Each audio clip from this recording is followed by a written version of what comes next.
Hello friends, നമുക്കൊരു soybean കറി ഉണ്ടാക്കിയാലോ? ഞാൻ ഇപ്പോൾ ഒരു കുക്കർ എടുത്തിട്ടുണ്ട്. അതിലേക്ക് ഒരു ഉരുളക്കിഴങ്ങ്, കുറച്ച് തക്കാളി, ഒരു സവാള, 3 പച്ചമുളക്, ഇത് ഇത്ര ഇട്ട് കൊടുത്തിട്ടുണ്ട്. അപ്പോൾ സോയാബീൻ വേവിച്ച് ഊറ്റി മാറ്റി വെച്ചിട്ടുണ്ട്. ഇനിയിപ്പോൾ രണ്ടായിട്ട് കട്ട് ചെയ്ത് ഞാൻ ഇവിടോട്ട് മാറ്റി വെച്ചു. കുക്കറിലേക്ക് കുറച്ച് ഇഞ്ചി വെളുത്തുള്ളി പേസ്റ്റും കൂടെ നമുക്ക് ഇട്ട് കൊടുക്കാം. എന്നിട്ട് കുറച്ച് ഉപ്പിട്ട് കൊടുക്കുക. എന്നിട്ട് നന്നായിട്ട് ഇളക്കി കൊടുക്കുക. ഇനി ഇതിലേക്ക് കുറച്ച് കുരുമുളക് ഇട്ട് കൊടുക്കാം. 1 സ്പൂൺ മല്ലിപ്പൊടി ഇട്ട് കൊടുക്കുക.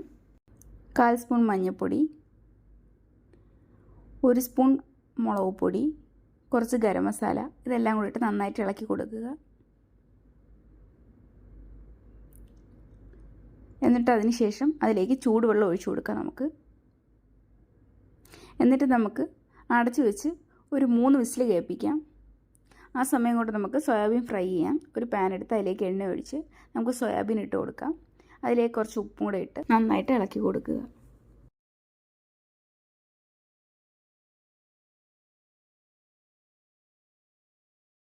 ചെറുതായിട്ടൊന്ന് കളർ ചേഞ്ചായി വന്നതിന് ശേഷം നമുക്കതിലേക്ക് മുളക് പൊടി 1 സ്പൂൺ ഇട്ട് കൊടുക്കാം. കുറച്ച് കുരുമുളക് പൊടി, മഞ്ഞൾപ്പൊടി, ഇതെല്ലാം കൂടി ഇട്ട് നന്നായിട്ട് ഇളക്കി കൊടുക്കുക.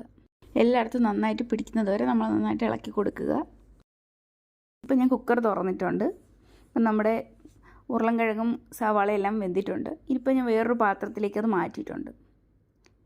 ഇപ്പം നമ്മുടെ സോയാബീൻ റെഡി ആയിട്ടുണ്ട്. ഇനി നമുക്കത് ഇതിലേക്ക് തട്ടി കൊടുക്കാം. അതിലേക്ക് ഞാൻ കുറച്ച് ക്യാപ്സിക്കം കൂടെ അരിഞ്ഞ് ഇട്ട് കൊടുത്തിട്ടുണ്ട്. നന്നായിട്ട് ഇളക്കിയതിന് ശേഷം ചൂടുവെള്ളം ആവശ്യത്തിന് ഒഴിച്ചു കൊടുക്കുക. നമുക്ക് എത്ര വെള്ളം വേണോ അത്ര വെള്ളം ഒഴിച്ചു കൊടുക്കാം. ഇനി കുറച്ച് മല്ലിയിലയും കൂടെ ഇട്ട് നന്നായിട്ട് ഒന്ന് തിളച്ചതിന് ശേഷം നമുക്ക് ഇറക്കി വയ്ക്കാവുന്നതാണ്. അപ്പോൾ അത്രേ ഉള്ളൂ. സിമ്പിളായിട്ട് തയ്യാറാക്കാൻ പറ്റുന്ന ഒരു സോയാബീൻ കറിയുടെ റെസിപ്പിയാണിത്. അപ്പോൾ എല്ലാവരും ഒന്ന് ട്രൈ ചെയ്ത് നോക്കണം.